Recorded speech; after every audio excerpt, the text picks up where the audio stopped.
Hi and welcome to the Ruby Tuesday. My name's Ruby and this is my review for Hulu's original, Amazon Prime's original movie, Deep Water. It was a very difficult task for me to review this film actually. I'll tell you why in a second, but don't forget to like and subscribe. Thank you so much for watching and clicking. Let's get into it. A well-to-do husband who allows his wife to have affairs in order to avoid a divorce becomes a prime suspect in the disappearance of her lovers. So this comes from the director of Unfaithful, Lolita, Indecent Proposal, Jacob's Ladder, Fatal Attraction, 9.5 Weeks. So it kind of gives you an idea of what you're in for with this film. So Ben Affleck plays Vic Van Allen and Anna de Armas plays Melinda Van Allen. As I was saying at the beginning, I found it really difficult to review this film. Mostly because there are things I want to say about it that would spoil the film. And then there are things I want to say about it that people were like, really, did you really get this film? And so that's what I'm going to say at the beginning of this review. As a caveat, maybe I just didn't get the message of this movie. Maybe it was above my head and this film was just not for me. So that's the caveat. Okay, so this film is a prime example of why divorce should be an option in certain marriages. And that's hard for me to say because I champion marriage. You work out your issues, you work at marriage. I've been married for 20 years.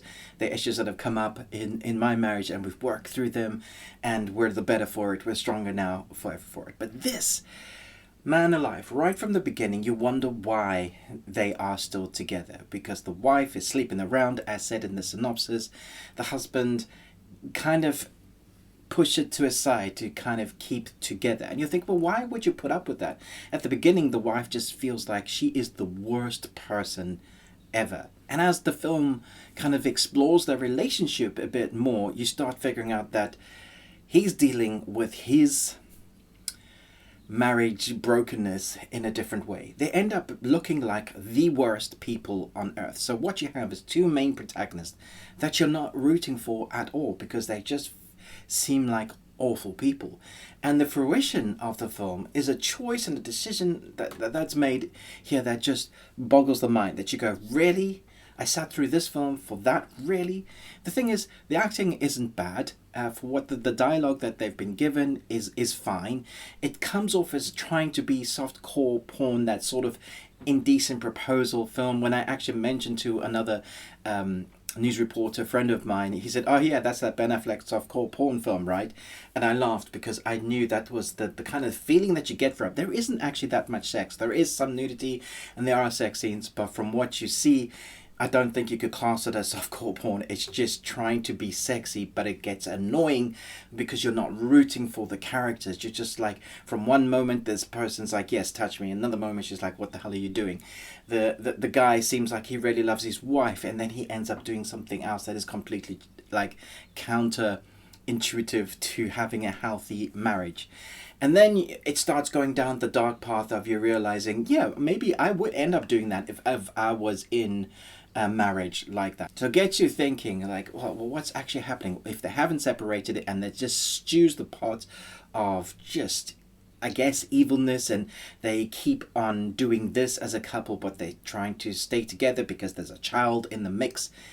It ends up being this really weird film of what the hell are you doing? Just get a divorce, go your separate ways, and you just end up being really frustrated. So when you get to the fruition of the film, of the sort of message, you're like, what the hell? What decision have you made?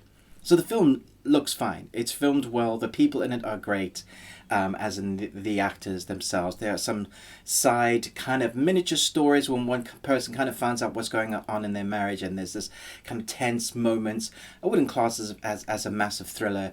You never really like, oh, don't let that person find out what's happened. You kind of like let her find out and let them deal with the consequences because you don't really care about any of the characters except for the young girl who is intelligent, really intelligent, and I feel like she needs to be placed in protective custody in another family because this family is not good for her at all.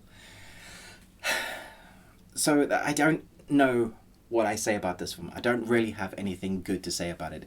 It's actually probably in my top 10 worst films of all time. I left the film thinking, I wish I had my time back. I don't want to have watched this. How do I say something positive? Because I'm always trying to say something positive about film, because film is not an easy thing to do. Making this film wouldn't have been easy to do. But for me, this was just awful. Like, I didn't enjoy any minute of it.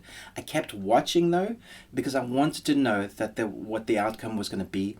And I was hoping that there'd be some sort of fruition that made the journey worthwhile, but once you get there, it just doesn't feel like that to me. So let me know what you thought about the ending. Are you going to give it a go? Because there is a sort of reveal, but it just pissed me off even more. Thanks so much for watching this review. I'm going to give this 1 out of 5 Nicolas Cages, just because some of the cinematography was well put together, the acting was fairly decent, but the rest of it, I just... no. Thanks so much for watching, but most of all, until next time, remember, live long and Tuesday.